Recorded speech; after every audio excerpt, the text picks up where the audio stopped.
BTC की market में अब ट्रेंड चेंज हो चुका है। मार्केट 81,000 पे ट्रेड हो रही है और आज मैं आपको बताऊंगा कि बीटीसी की मार्केट में अब किस तरफ का ट्रेंड शिफ्ट हुआ है और उसकी वजूहात क्या है और क्या ये सुनहरी मौका है बीटीसी की मार्केट को या क्रिप्टो के कॉइन्स को लॉन्ग टर्म होल्ड करने के लिए, बाय करने के लिए, या फिर ये ट्रेंड हमने मिस कर दी है। चलिए जानते हैं आज की इस इंफॉर्मेशन, अर्निंग और नॉलेज से भरपूर वीडियो में, जिसके अंदर मैं technical fundamental and sentiment analysis के थ्रू ये प्रूफ करूंगा कि कौन सी अपॉर्चुनिटी बेस्ट है। बिटकॉइन प्राइसेस $81,750 के आसपास तिजारत कर रही हैं। क्या बिटकॉइन का अगला टारगेट $86,000 लेवल होगा या बिटकॉइन प्राइसेस बेरिश रास्तों का इंतखाब करेंगी? आइए राहील नवाज के साथ क्रिप्टो वीकली एनालिसिस डिकोड करते हैं। बैंक ऑफ अमेरिका ने कहा है कि 2027 जून तक इंटरेस्ट रेट कट का कोई इम्कान नहीं है। दुनिया इंटरेस्ट रेट पॉज या हाइक बयानिए की तरफ कन्वर्ट होगी। रेसिप्रोकल इफेक्ट की बुनियाद पर बीटीसी प्राइसेस को डाउन जाना चाहिए। 14 मई 2026 United state of America parliament में क्रिप्टो क्लैरिटी एक्ट को बहस के लिए पेश किया जाएगा। अगर क्रिप्टो क्लैरिटी एक्ट पार्लियामेंट से पास हो जाता है तो डोनाल्ड ट्रंप के सामने दस्तखत के लिए पेश कर दिया जाएगा। Donald Trump crypto clarity act पर दस्तखत कर देंगे और यहां से क्रिप्टो के नए दौर का आगाज होगा। अगर ऐसा हुआ तो क्रिप्टो मार्केट खबरों को पॉजिटिवली एब्जॉर्ब करेगी और सुपर बुलिश रास्तों का इंतखाब करेगी। गुज़िश्ता हफ्ते United state of America labour market के बहुत अहम अदाद-ओ-शुमार पेश किए गए। आने वाले हफ्ते में consumer price index data, producer price index data के बहुत अहम अदाद-ओ-शुमार पेश किए जाएंगे। वर्ल्ड इकोनॉमिस्ट रिपोर्ट्स के मुताबिक दुनिया में इन्फ्लेशन में इजाफा नोट किया गया है। 7.3% के आसपास ग्लोबल इन्फ्लेशन नोट हुई है। आने वाले दिनों में भी इसमें इजाफा नोट हो सकता है। यूनिवर्सिटी ऑफ मिशिगन रिपोर्ट्स के मुताबिक इन्फ्लेशन एलिवेट हो रही है और आने वाले दिनों में इंटरेस्ट रेट हाइक बयानिया मार्केट में जोर पकड़ेगा। क्रिप्टो मार्केट अकॉर्डिंगली बिहेव करेंगी। लेकिन इस हफ्ते के लिए क्रिप्टो के लिए ब्लैक रॉक माइक्रो स्ट्रेटेजी ने बीटीसी को बाय किया है और आने वाले दिनों में भी बिग वेल्स क्रिप्टो को बाय कर सकते हैं और क्रिप्टो मार्केट बुलिश रास्तों का इंतखाब करेगी। सबसे पहले हम मंथली चार्ट के ऊपर स्टार्ट करते हैं और मंथली चार्ट में आपको ये जो स्लाइड है, जो शिफ्ट है, वो पिछले 3 महीनों से नज़र आ रहा है। यानी कि सबसे पहले मार्च, फिर उसके बाद अप्रैल और अब मई का महीना स्टार्टिंग से ही अपसाइड पे जा रहा है और मार्केट ने डाउन साइड पे वीक भी क्रिएट नहीं की, विच इज़ मीन कि कहीं ना कहीं मार्केट में एक बुलिश ट्रेंड ने जन्म लिया है और ये अब हमें लॉन्ग टर्म पे नज़र आ रहा है। और दूसरी वजह ये है कि इसके मजबूत होने की और इसके कन्फर्म होने की वजह ये भी है कि मार्केट ने सपोर्ट लेवल से रिजेक्शन ली है और ये लेवल बड़ा इंपॉर्टेंट है। इससे पहले ये अप्रैल, मार्च और मई 2024 में मार्केट इसी लेवल्स के ऊपर स्ट्रगल करती रही, सितंबर 2024 तक, before strong bullish momentum.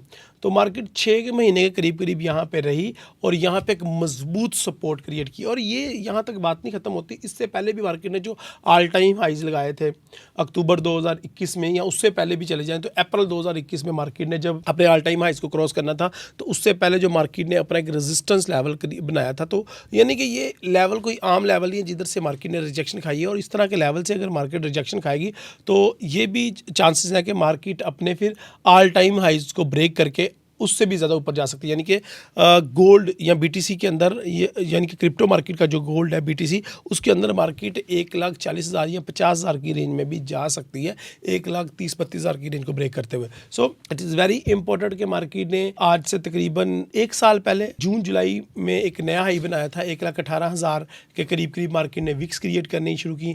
Market का हाई जो 1,26,000 था, अब मार्केट शायद उसको ब्रेक करती हुई नज़र आ रही है। लेकिन बाकी टाइम फ्रेम्स क्या इसको सपोर्ट करते हैं यानी अगर वीकली की बात करें तो वीकली में एक आपको जे कर्व नज़र आ रहा है और ये आपको आने वाले दिनों में अगर ये मार्केट अपना पहला रेजिस्टेंस 85,000 को ब्रेक करती है तो ये कन्फर्म होता भी नज़र आ रहा है। और मार्केट में एक पैटर्न होता है जिसको हम कप एंड हैंडल पैटर्न कहते हैं, वो भी बन रहा है। तो ये 3-4 पैटर्न्स हैं जो यहाँ पे बन रहे हैं इस टाइम फ्रेम में वीकली के चार्ट के ऊपर और बड़े ही मार्केट प्यार से स्लाइडली अपसाइड पे जाती हुई नज़र आ रही है हमें। और ये राउंडिंग बॉटम भी है। अगर आप पैटर्न्स पढ़ने का शुगल रखते हैं और आपको इश्क है पैटर्न्स को देखने में, कैंडल स्टिक्स से, तो आपको चीज़ें मार्केट अपने जो मोमेंटम शिफ्ट है उसके बारे में पहले बता रही है। ये जो राउंडिंग बॉटम है इससे पहले भी मार्केट क्रिएट कर चुकी है। मैं बात कर रहा हूँ मार्च 2025 की, यानी कि सेम टाइम फ्रेम है। मार्च और मई अप्रैल में मार्केट ने एक राउंडिंग बॉटम बनाया था और वो फरवरी 2025 से लेके मई 2025 तक ये कन्फर्म हुआ था। और मैं ये देखें ज़रा कितना ज़बरदस्त किस्म का ये राउंडिंग बॉटम था और मार्केट ने उसको रिटेस्ट किया और उसके बाद मार्केट अपना ऑल टाइम हाई 1,25,000 की तरफ बढ़ी थी।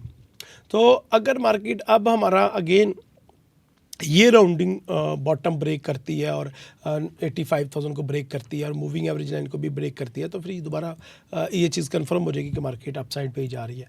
तो क्या आप लॉन्ग टर्म बीटीसी को लॉन्ग करना चाह रहे हैं, क्या आप वेट कर रहे हैं? तो अगर आप हमारा डेली का चार्ट फॉलो करें और अगर आप फरवरी 2026 से लेके अप्रैल 2026 तक की मूव को देखें तो मार्केट एक साइडवे ट्रेंड में ज़रूर थी और मार्केट ने सपोर्ट एंड रेजिस्टेंस बनाते हुए बड़ी खूबसूरत एक मूव दी थी जिसका एवरेज लो 63,000, एवरेज हाई 70,000 था, लेकिन मार्केट ने अब उसको ब्रेक कर दिया है।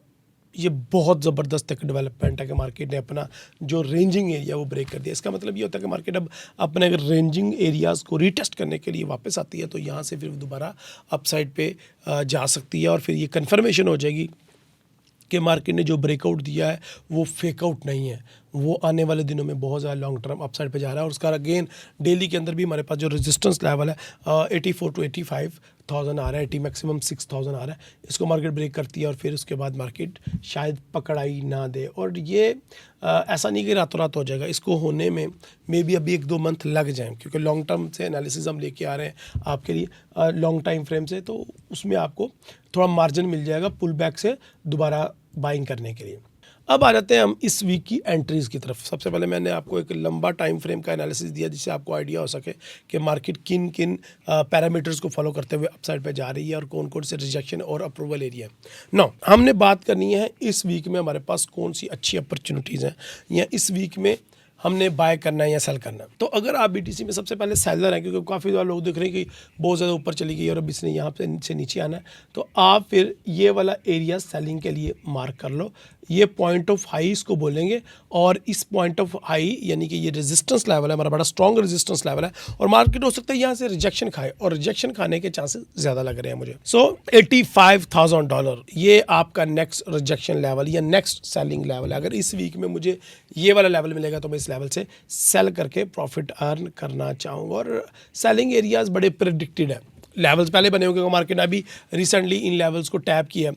तो सबसे पहला हम अगर 85,000 से सेल करते हैं तो हमारा 80,000 82,000 प्रॉफिट टेकिंग एरिया होगा। ये $3,000 के अंदर अंदर हम अपना, लेकिन अगर लॉन्ग टर्म इस ट्रेड को चलाते हैं अगर मार्केट वाकई रिजेक्शन खाती है तो फिर ये 75,000 या फिर 70,000 तक भी जा सकती है। ये देखिए मैंने एक आपके लिए एरिया ड्रॉ कर रखा था फरवरी 2026 से लेके अप्रैल 2026 तक। ये जब मार्केट रेंज कर रही थी और हम उस रेंज के अंदर प्रॉफिट कर रहे थे तो वहाँ पे मैंने एक रिग्रेशन ट्रेंड लाइन ड्रॉ की थी। लेकिन रिग्रेशन ट्रेंड लाइन की खूबसूरती ये थी कि इसका मोमेंटम अप साइड पे था, यानी कि हर सपोर्ट से मैं बाय तो कर रहा था लेकिन हर रेजिस्टेंस से सेल नहीं कर पा रहा था।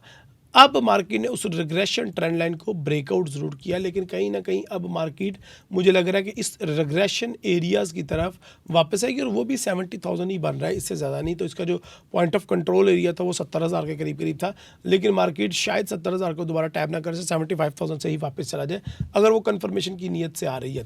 तो इस सूरत में आपके लिए सबसे पहले तो हो गई सेल की एंट्री अगर आप सेलर हैं तो। लेकिन क्योंकि मैं ट्रेंड के साथ चलने वाला बंदा हूँ तो मैं बाय ही करूँगा, क्योंकि मार्केट में हमें वो जो मोमेंटम की शिफ्टिंग है या ट्रेंड की शिफ्टिंग है वो बाय साइड पे हो गई है और उसकी कंफर्मेशन भी हो गई है। तो रेदर देन कि मैं अब सेल करके ज़्यादा रिस्क लूँ, मैं कम रिस्की ट्रेड करना प्रेफर करूँगा। और कम रिस्की ट्रेड क्या है? हर डिप से बाय। जब मार्केट अपने मूविंग एवरेज लाइन से रिजेक्शन खाती है, ये सपोर्ट लेवल से रिजेक्शन खाती है, तो मैं उन एरिया से बाय करूँगा और कन्फर्म प्रॉफिट लेने की कोशिश करूँगा। ठीक है जी। तो इस जुमन में आज के लिए जो हमारे पास बेस्ट एंट्री पॉइंट है वो 79,000 है। 70 to 80,000 मार्केट आती है और रिजेक्शन खाती है अपने मूविंग एवरेज जो सपोर्ट्स है, तो मैं इसको बाय करना चाहूँगा। और अल्टीमेटली मेरा जो रेजिस्टेंस एरिया वही मेरा प्रॉफिट टेकिंग एरिया यानी कि $85,000। अच्छा, बाय करने के लिए मज़ीद लेवल्स की अगर बात करें तो वो 77,500 के करीब है, या फिर बहुत अच्छे लेवल की बात करें तो वो 75,000 के एरियाज़ हैं। इन लेवल से अगर मार्केट मुझे बाय में ट्रेड देती है तो मुझे बड़ा ही ज़बरदस्त किस्म का पैटर्न मिलना है। लेकिन अगर मार्केट इन लेवल्स की तरफ आती है तो याद रहे कि आपने कैंडलस्टिक को फॉलो करना है, आपने टेक्निकल का कोई भी इंडिकेटर लगा लेना है for the sake of rejection and conformations of your patterns, और आपने हमेशा कोशिश करनी है कि price section, VSA, SMC, ICT जो भी पैटर्न आप फॉलो करते हैं उनके पैटर्न के अकॉर्डिंग ही आप ट्रेड करें। मैंने आपको सिर्फ डायरेक्शन दी है, जो आपकी एंट्री पॉइंट है M15 या H1 के अंदर, वो आपके जो भी स्ट्रेटजी जिसको भी आप फॉलो करते हैं वो दे देंगी। लेकिन बस मैं आपको जाते जाते यही टिप दूंगा, बाय साइड पे आपका थोड़ा सा रुझान ज़्यादा होना चाहिए क्योंकि मार्केट का जो मोमेंटम है वो शिफ्ट हो चुका है। तो लेकिन इसका मतलब ये नहीं कि सेल की अच्छी एंट्री मिलेगी तो हम नहीं करेंगे, हम वो भी कर सकते हैं। ओवरऑल अगर मैं बात करूं अथीरियम की, तो अथीरियम इस टाइम $2400 का इसने हाई लगाया है और $2300 का अभी एवरेज प्राइस चल रहा है। लेकिन अगर मैं इसके अभी भी एवरेज प्राइस की बात करूं तो वो लगभग 2200 के करीब है। तो अगर आपने ऐसे बंदे हैं कि एथीरियम बाय नहीं किया तो मुझे नहीं लगता कि अब ये $2000 के नीचे आएगा। तो अगर ये $2000 के नीचे मिल जाता तो आपको दोबारा से इसके अंदर एक थोड़ी सी बाइंग करनी चाहिए, क्योंकि अब मोमेंटम शिफ्ट हो रहा है तो शायद मार्केट आपको 50% रिटर्न दे दे। अगर क्योंकि $3000 पे जाना मार्केट का मसला ही नहीं है, तो मान के चलो कि आपने 5 भी अथीरियम बाय कर लिए तो फ़ौरन से पहले वो जो आपका $5000 या $10,000 आप मार्केट में डालते हो वो बहुत आसानी के साथ आपको 50% या 100% रिटर्न दे जाएगा बहुत कम अरसे में, क्योंकि वो जो शिफ्टिंग हुई है जिस तरह BTC के अंदर वो $5000 अपसाइड पे मूव करता है या $10,000, अथीरियम के अंदर वो ऑलमोस्ट 50% अपसाइड पे मूव कर जाएगा, यानी कि $3000 या $3200। तो अगर ऐसी प्रोडक्ट आप $2000 से नीचे, क्योंकि मैंने तो $1700, $1800, $1900 से बहुत ज़्यादा बाइंग की हुई है स्पॉट ट्रेडिंग में, तो अगर 3000-3200 पे आता है तो मेरे तो पैसे लगभग जो है वो बहुत अच्छा प्रॉफिट दे जाएंगे, यानी कि ये इतना अच्छा रिटर्न लोगों को 5-5 सालों में नहीं मिलता। तो मुझे वो रिटर्न मिल जाएगा और मैं शायद मार्केट से देखूं क्या होने जा रहा है, फिर उस हिसाब से एग्जिट लूँगा। लेकिन यहाँ पे अपॉर्चुनिटी बताने का मकसद ये है कि यहाँ से अगर आपको 2000 से नीचे मार्केट स्पाइक भी मारे, तरीकाकार ये है कि आपने पेंडिंग ऑर्डर लगा लें तो शायद हिट हो जाए। लेकिन फिर भी 2000 क्या, 2100 क्या, 2100 पे कुछ पेंडिंग ऑर्डर रख लो, कुछ 2000 पे रख लो, 2050 पे रख लो, कुछ 1950 पे रख लो, तो जो पेंडिंग ऑर्डर भी आपके हिट हो जाएँ तो बोनस ही आपके लिए, क्योंकि मार्केट ने अपना मोमेंटम शिफ्ट तो कर लिया और अभी मार्केट मूविंग एवरेजेस लाइन के ऊपर चल रही। आई थिंक सो कि मैंने काफ़ी ज़्यादा चीज़ें डिटेल में बता दी हैं आपको, एंट्री और एग्जिट पॉइंट भी बता दी हैं, लेवल भी बता दी हैं आपको, और अब मैंने आपको लॉन्ग टर्म ट्रेडिंग के लिए सजेशन भी दे दी है। तो मेरे ख्याल से आज के वीकली एनालिसिस के लिए इतना ही। लेकिन अगर आप कोई स्पेसिफिक आपका टोकन है या कॉइन है जिसके बारे में जानना चाहते हो, कमेंट में अपने राय ज़ाहिर करें। इंशाल्लाह अगली वीडियो में मैं उसको री एनालाइज करके आपको उसके बारे में सारी डिटेल बताऊँगा। अभी दुआ में याद रखें, अगली वीडियो तक के लिए इजाज़त दें। अल्लाह हाफ़िज़, अस्सलाम वालेकुम।